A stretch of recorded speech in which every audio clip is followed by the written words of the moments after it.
Por eso es muy importante reflexionar sobre las tareas que les ponemos, que tienen que ser tareas que requieran cierto grado de reflexión, que tengan cierto grado de complejidad como para que el estudiante vaya haciendo un proceso en el cual uno pueda hacerle devoluciones y pueda ir comparando el estudiante su avance con ejemplos modelo o con una matriz de valoración. Entonces vuelvo rápidamente porque quiero ir hacia lo que vamos a denominar en el marco de este proceso de trabajo tareas auténticas. Vuelvo sobre lo que decía hoy. Lo que encontramos en general son muchas tareas mecánicas. Esta es una tarea de matemática de sexto de primaria, que a mí me encanta porque cuando en el proceso de revisión de las tareas, esta me hacía volver a la infancia. Porque es las cosas que yo hacía en la escuela, las conversiones de unidades, de decámetros, etc. Y lo interesante de la situación y de cómo se mantiene la cultura escolar a pesar de que el mundo cambia, es que hay unidades de medida que utilizamos aquí que yo siempre digo nunca las vi fuera de la escuela. Hay algunas que sí, hay, por ejemplo, convertir de centímetros cúbicos a litros, o hacer el cálculo. El otro día lo escuché rápido al ministro de Ganadería que decía, con la lluvia, decía, bueno, 600 milímetros que es el acumulado, quiere decir que en este periodo de tiempo cayeron en cada metro cuadrado de terreno 60 litros de agua. Entonces, esas son conversiones que hacemos. Ahora, hay unidades como los hectómetros o hectolitros que se usan muy poco, o casi no se usan. Y lo más cómico es parte de mis diálogos conyugales. Mi esposa es profe de matemática, trabaja en magisterio. Yo siempre digo, ¿por qué no utilizan? Yo no entiendo todavía por qué no entraron a la escuela los bytes, los gigabytes, toda esta actividad. Hoy día es la unidad de medida más universal que los gurises la ven todo el tiempo. Pero sin embargo no las utilizamos. Entonces, el sentido que tiene poner esta tarea adelante es, a veces nos cuesta dar el paso de llevar nuestras tareas a contextos que sean relevantes en el mundo en el que vivimos hoy y en el mundo en que viven los estudiantes todos los días. Entonces, en esto, con unidades medidas. Lo segundo es que ya digo, y lo vuelvo a poner, pero es el tema de lo mecánico, ¿no? Esta es una tarea, no es de Uruguay, es de México, es un maestro de primaria. La tarea es, se usan 12 metros de listón para hacer 8 moños iguales. ¿Cuántos metros mide cada moño? O ¿cuántos se usan para cada moño? Entonces él tiene que hacer fracción y resolver una cuenta. Entonces, lo dramático, digamos, de la situación era que si leen la segunda, se usan 2 metros de listón para hacer 3 moños iguales. ¿Cuántos metros de listón se usan para cada moño? Y así seguía, había 8 veces la misma pregunta, cambiaba la cantidad de metros y la cantidad de moños, y el estudiante tenía que resolver. Este es el tipo de cosas y que nos ocurre en educación media, por ejemplo en física, donde termina siendo adivinar una fórmula y resolver un problema. Resolver un problema pasa a ser identificar una fórmula y aplicarla. También es muy difícil hacer devolución en una tarea de este tipo. Esta, bueno, es otra de estas para mí son terribles porque son las que se resuelven no requieren ni siquiera saber la disciplina, ¿no? Basta con ser un buen usuario del idioma español para resolverla.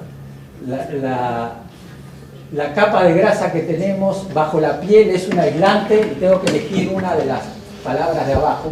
Entonces, si yo soy un usuario medianamente bueno del español, sé que es un aislante colesterol, no pega, es un aislante vegetales, tampoco, es un aislante venas, tampoco, es un aislante animales, tampoco, es un aislante infartos, tampoco, es un aislante aminoácidos, tampoco, térmico. No hay otro, tiene que ser esa. Entonces, pero a veces, o sea, no dudo de la buena voluntad de quien genera esta actividad, pero falta una reflexión en el sentido de qué necesita hacer el estudiante para responder esta tarea. En este caso, ni siquiera saber los temas, basta con ser un buen usuario del lenguaje. Y luego el tema de las situaciones. uno de los problemas que tenemos son lo que nosotros llamamos en esta investigación que les comentaba, las situaciones disciplinares escolares. O sea, son situaciones con contenidos de la disciplina, pero que solo existen en la escuela. Esta es, y buena parte de lo que hacemos, aparte que enseñamos básicamente la física newtoniana, pero la enseñamos en contextos que nunca uno se va a encontrar. Este es un caso típico. Un gato se mueve persiguiendo un ratón sobre una trayectoria rectilínea.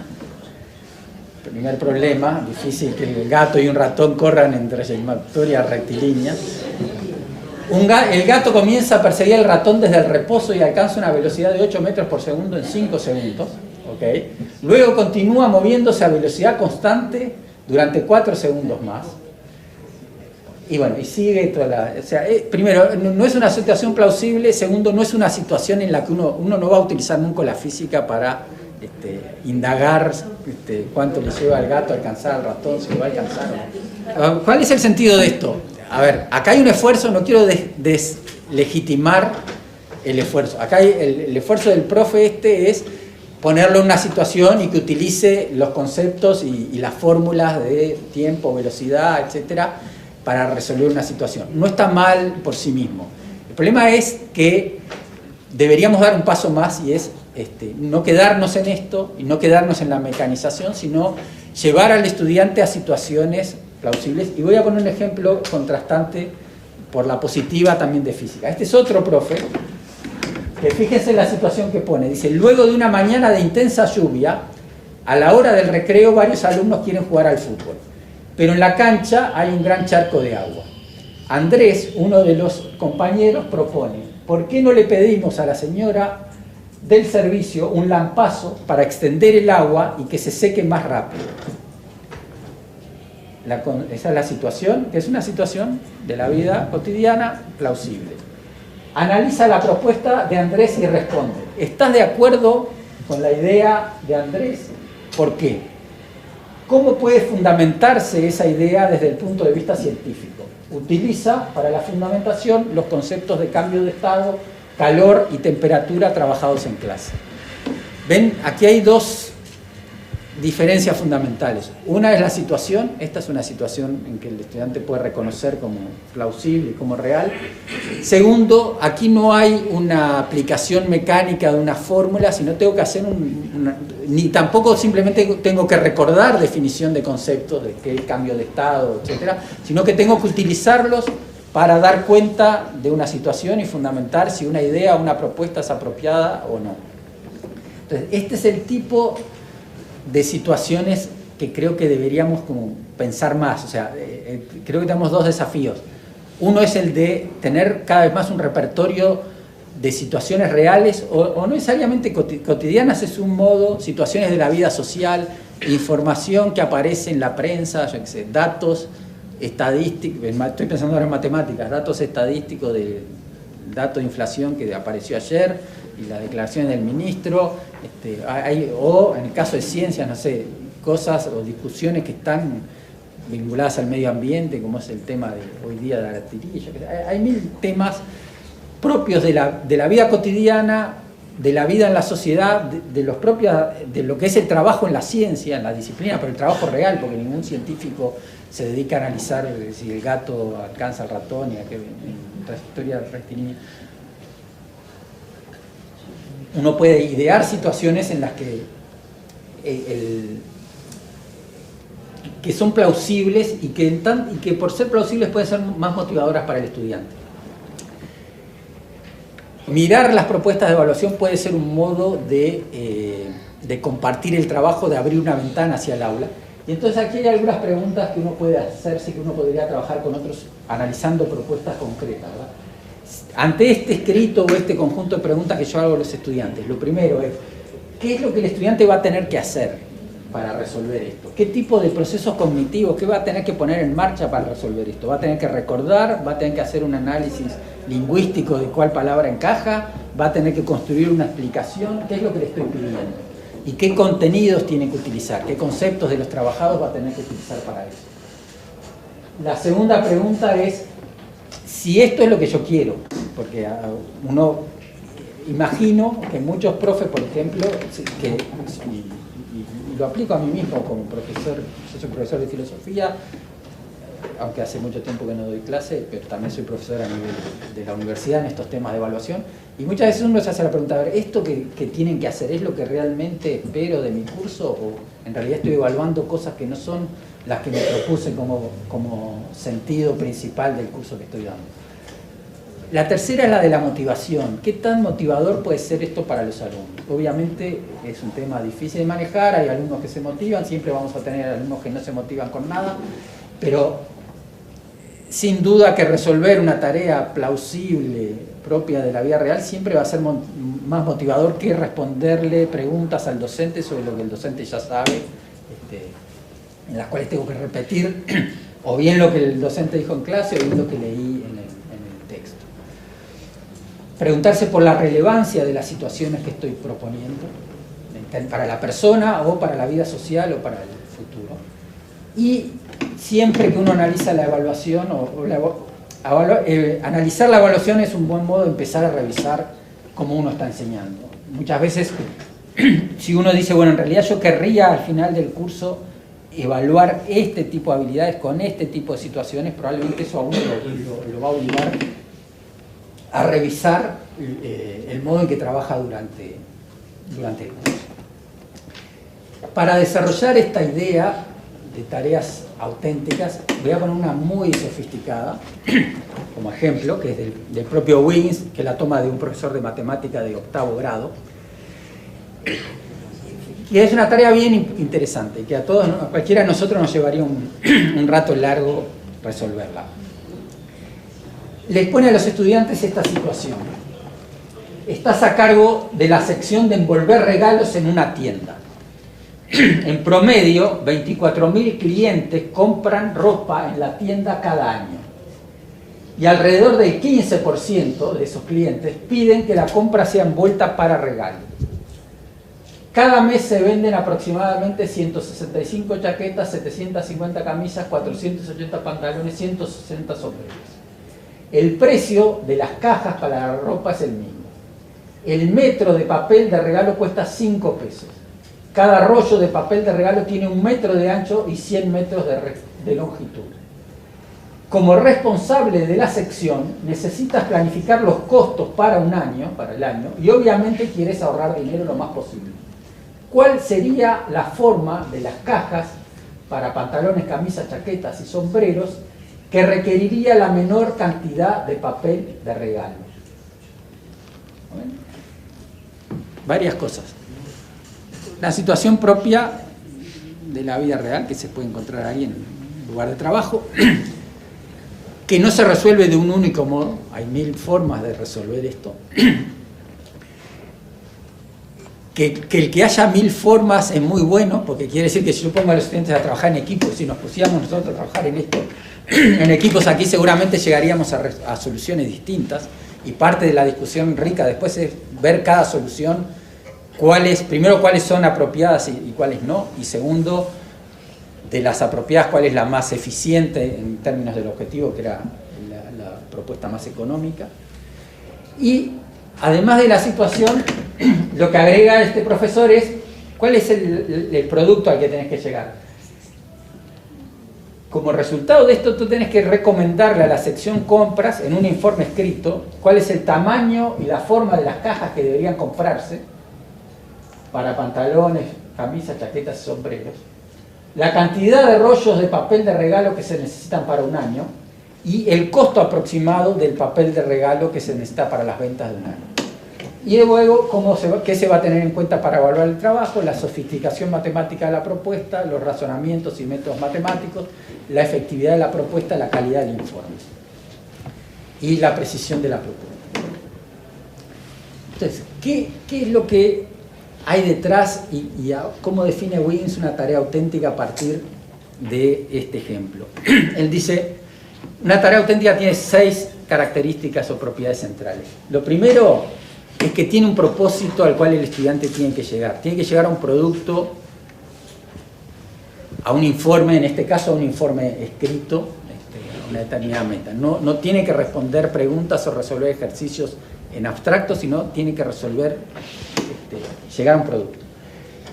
Segundo, ese producto está destinado a alguien. El estudiante tiene que trabajar pensando en que está dirigiéndose, no que está repitiéndole al profesor lo que el profesor ya sabe, sino que está explicándole algo a un tercero. ¿Sí? Tiene una audiencia. Tercero, es una actividad que tiene incertidumbre. O sea, no hay un camino mecánico único para resolver esa tarea. Puede haber distintos. Normalmente tendemos nosotros mucho a trabajar con preguntas que solo admiten una respuesta correcta o que solo requieren aplicar una fórmula y que solo tienen un resultado correcto. Y los acostumbramos a los estudiantes en eso. Cuarto, las tareas auténticas, las tareas propias de la vida científica, de la vida cotidiana, de la vida en sociedad, tienen una dosis de incertidumbre. Tienen restricciones. Hay cosas, en este caso, el estudiante tiene que trabajar con que los rollos de papel son de 1 metro de ancho y 100 metros de largo. Okay, ese es un dato, no lo puede modificar, no puede inventar rollos de papel de 2 metros, tiene que trabajar con esa restricción. Y en base a eso tiene que tomar decisiones teniéndose en cuenta. Lo quinto es que siempre que requieren no se resuelven con un único conocimiento, con una única fórmula. En esa situación el estudiante tiene que manejar geometría del espacio, porque tiene que manejar el tema de la forma de la caja, tiene que vincular eso con geometría plana, el papel de envolver plano, y tengo que ver cómo me arreglo para que el papel con esas características de 1 metro y 100 metros me sirva para cerrar una caja que está en el espacio. Y tengo que lidiar con las matemáticas, ¿verdad? Tengo que saber que de todas las compras tengo un 15%, tengo que ver eso, cuánto implica en cajas para un año, en fin, tengo que hacer una serie de... O sea, siempre en la vida real uno nunca resuelve las cosas con un único concepto ni con una fórmula, que es lo que a veces los entrenamos a los estudiantes para hacer. Y por último, y muy importante para el tema en el que venimos, que es el del carácter formativo de la evaluación, un trabajo de esto requiere un proceso, no se resuelve, no es un escrito de 40 minutos. Es un trabajo que lleva tiempo, nosotros no lo resolveríamos ahora en 1 hora, pero que además, en el cual el estudiante puede llegar a una primera solución, la podemos discutir y uno después le puede dar la oportunidad de hacer una segunda versión una vez que discutimos la primera y vimos cuáles eran los puntos flacos y cuáles eran las fortalezas y vimos cómo lo resolvieron otros. Que tiene que ver con lo que decía con lo que yo hoy decía al principio de la importancia que tiene darle a los alumnos la posibilidad de probar, hacer una primera versión de un trabajo, revisarlo y luego rehacerlo. Pero en un trabajo de esta complejidad uno sí tiene oportunidades de hacer devoluciones, cosa que no puede hacer cuando uno trabaja con preguntas que tienen solo la posibilidad de hacer respuesta correcta o incorrecta. Nosotros a partir de esto y de esta investigación y más, una de las cosas que hicimos fueron talleres y es parte de lo que queremos hacer con ustedes también, talleres en que los profes tomaban una propuesta de evaluación y la tenían que transformar en una situación auténtica. Entonces es un ejemplo real de un grupo de profes de bachillerato, de medicina si no me equivoco, donde tenían un escrito con estas 5 preguntas. ¿Qué es el colesterol? ¿Qué diferencia hay entre el colesterol bueno y el colesterol malo? ¿Qué consecuencias tiene el colesterol sobre la salud humana? ¿Qué factores pueden causar un alza en los niveles de colesterol? ¿Qué hábitos de alimentación y ejercitación contribuyen a evitar el colesterol malo? Entonces, típica, escrito, 5 preguntas. Entonces, piensen cuál es la situación en que estoy poniendo al estudiante.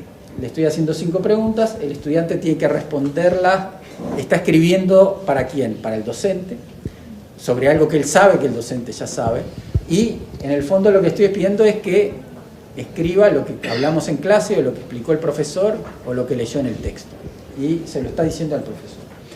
Entonces, la tarea del equipo era, bueno, ¿cómo hacemos de esto, cómo podemos hacer de esto una tarea que tenga características de tarea auténtica como acabamos de ver?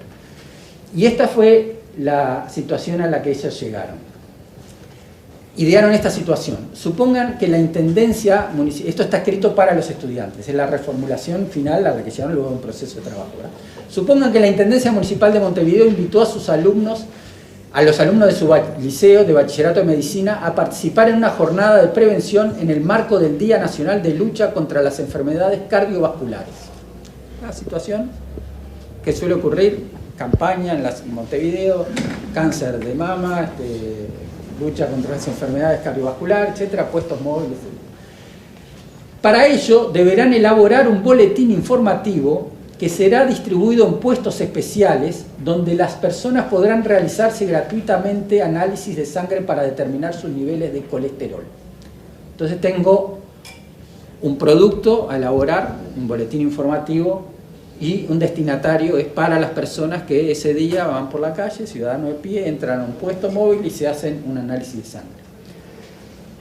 El producto tiene que tener una extensión máxima de 4 carillas, cada una de las cuales será una hoja tamaño A4, es decir, 4 paginitas así, media hoja de A4. Muy importante, porque a veces creamos la cultura de que mejor uno hace un buen escrito si escribe muchas páginas. La vieja, no sé si todavía existe, pero en mis tiempos, en filosofía en particular, estaban los estudiantes que decían que los profes pesan, cuentan la cantidad de páginas y ponen la nota. Acá hay que escribirlo en 4 páginas. En la primera página del boletín deberán elaborar un eslogan que resuma el objetivo de la jornada y resulte atractivo para las personas a las cuales está destinado. Elaborar un eslogan, tengo que pensar un poco en el destinatario, en el tema, qué es lo que quiero comunicar.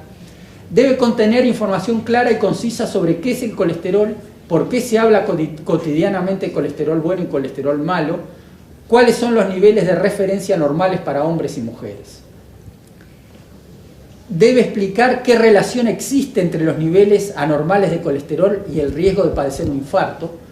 Debe presentar recomendaciones en cuanto a la dieta más adecuada para las personas con niveles anormales de colesterol, en particular cuál es el consumo de grasas necesarias, el balance entre grasas saturadas e insaturadas. Debe indicar qué tipo de ejercicio físico se recomienda y por qué. Entonces, si se ponen a ver con detalle, los contenidos o temas son las mismas preguntas del escrito original, pero el contexto y la situación hace una gran diferencia. ¿Por qué? Primero, porque siempre se dice una forma de darse cuenta que alguien entendió algo es cuando puede explicárselo a otro. Entonces, aquí lo interesante es que el estudiante no tiene que escribirle al docente sobre lo que el docente ya sabe, sino que tiene que ponerse en la situación de que le va a explicar a un ciudadano de a pie el colesterol, la diferencia entre colesterol bueno y colesterol malo, etcétera, etcétera. Entonces, eso exige un trabajo, un nivel de reflexión mucho más alto que escribirle al profesor sobre lo que el profesor ya sabe. Pues me tengo que poner en alguien que no sabe el tema y se lo tengo que hacer entender, se lo tengo que hacer entender de modo sintético. Entonces, este tipo de situaciones, primero, hacen más relevante el contenido. En general, la experiencia es que resulta más motivador para los estudiantes hacer una tarea de este tipo que responder las 5 preguntas originales. Y desde el punto de vista cognitivo es más demandante hacer esto en términos de reflexión y de procesar información que simplemente responder preguntas específicas. El contraste entre ambas no pretende decir que el primero sea malo, sino que este modo, y además acá simplemente me refiero al testimonio de las propias profesoras, este modo resultó más atractivo que el primero para los estudiantes. Pero no quiere decir que esté mal trabajar del primer modo. Lo segundo, depende también, y tomo nota de lo que dice la colega, puede ocurrir con cualquiera de los dos casos.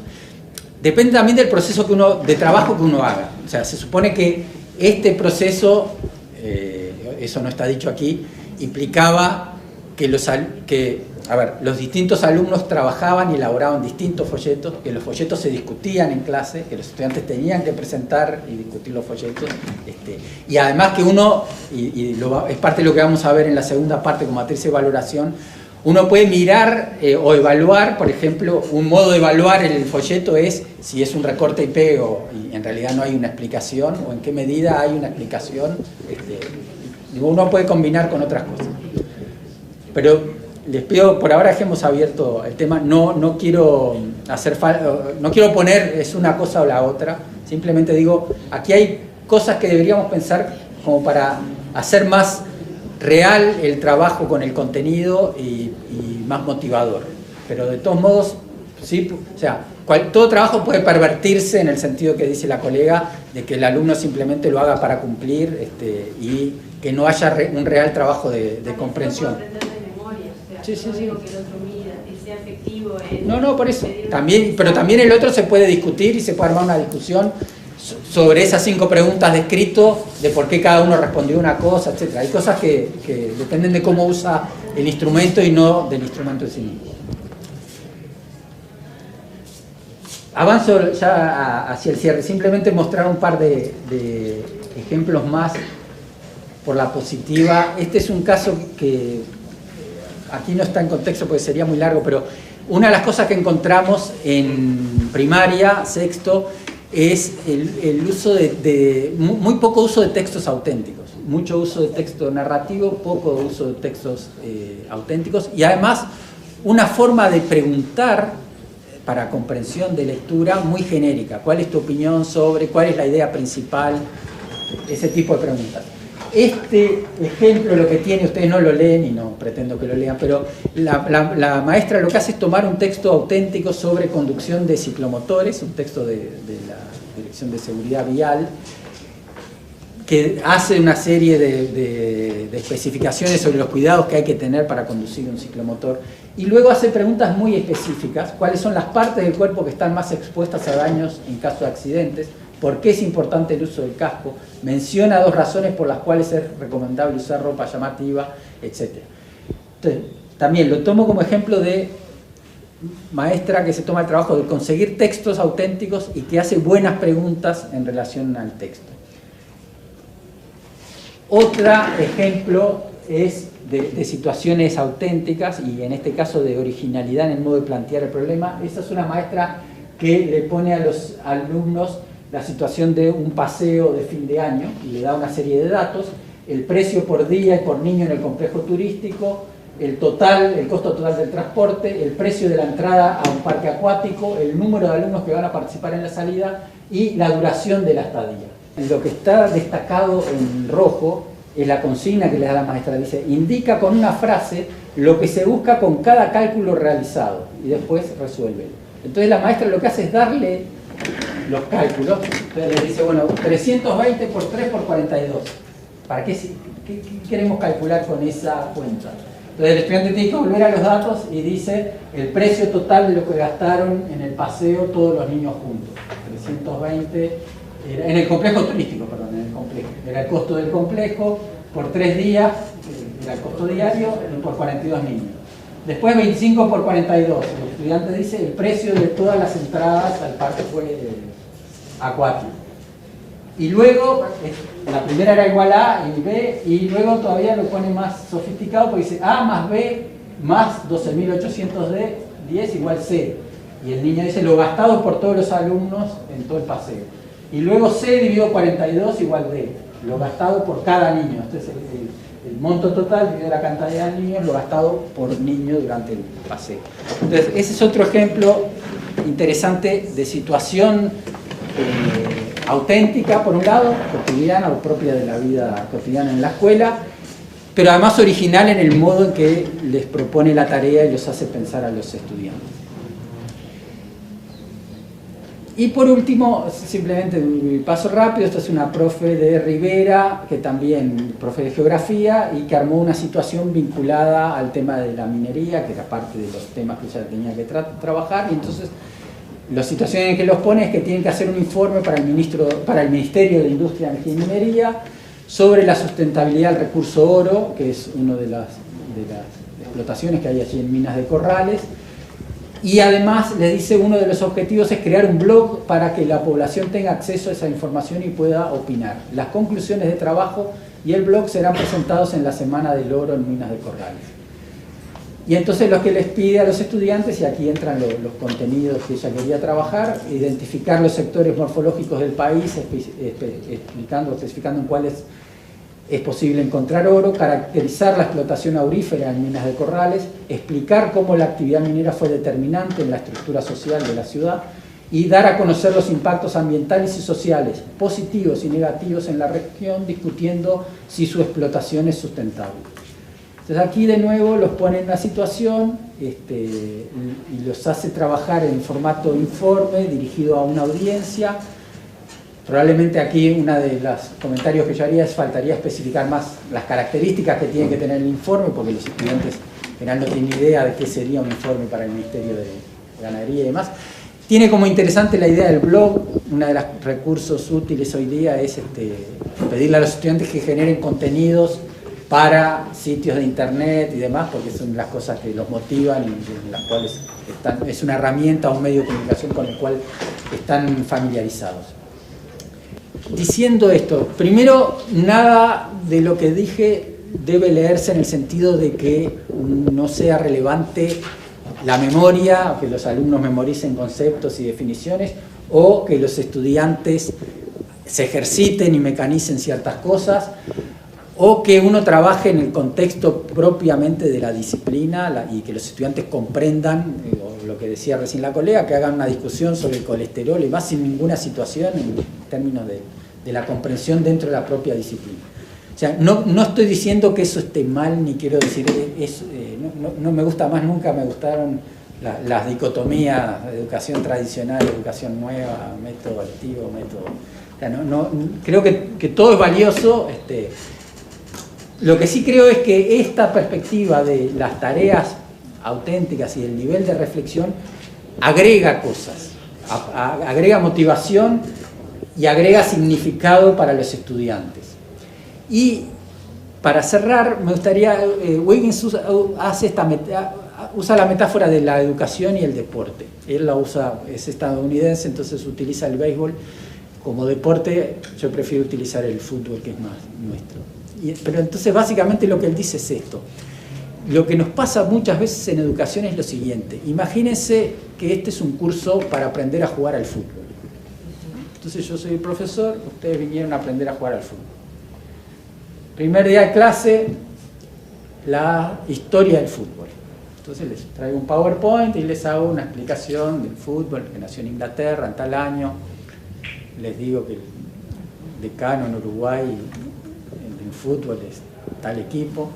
Y ya podemos hacer una discusión, un análisis histórico de si fue Peñarol Nacional. Segunda clase teórica, las reglas del fútbol. Es el córner, outdoor, etc. Cuando ustedes empiezan a aburrir ya de escuchar, decimos, bueno, vamos a hacer clase práctica. Entonces, nos ponen todos contentos, nos ponemos shortcitos y championes, vamos a la cancha, y la clase práctica consiste en ejercicios. Entonces vamos a aprender a sacar el outboard, y todos aprendemos a tirar penales, aprendemos a hacer pases, etc. Muy bien, terminó la clase práctica, volvemos, llega el final del trimestre, prueba de evaluación, prueba escrita, escriban quién hizo el gol del triunfo en la final de Maracaná, les pongo un ejercicio más práctico, supónganse, les pongo un diagramita que el jugador le dio el pase acá y fulano lo recibió acá y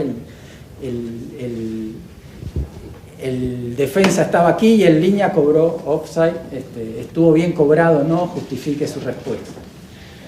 Y luego, esa es prueba teórica. Prueba práctica, volvemos a la cancha y cada uno tiene que tirar 3 outdoors, levantar un córner, tirar un penal y con eso aprueban el curso.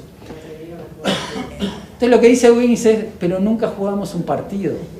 Entonces, si nunca jugamos un partido, nada, todo pierde sentido.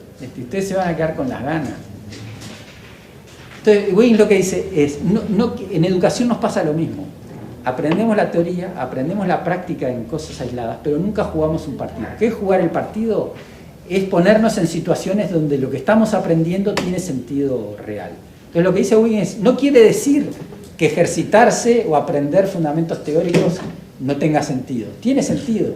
Lo que acabo de decir, no quiere decir que aprender mecánicamente cosas y aprender definiciones conceptuales y demás no tenga sentido. Tiene sentido, pero tiene sentido si en algún momento jugamos el partido.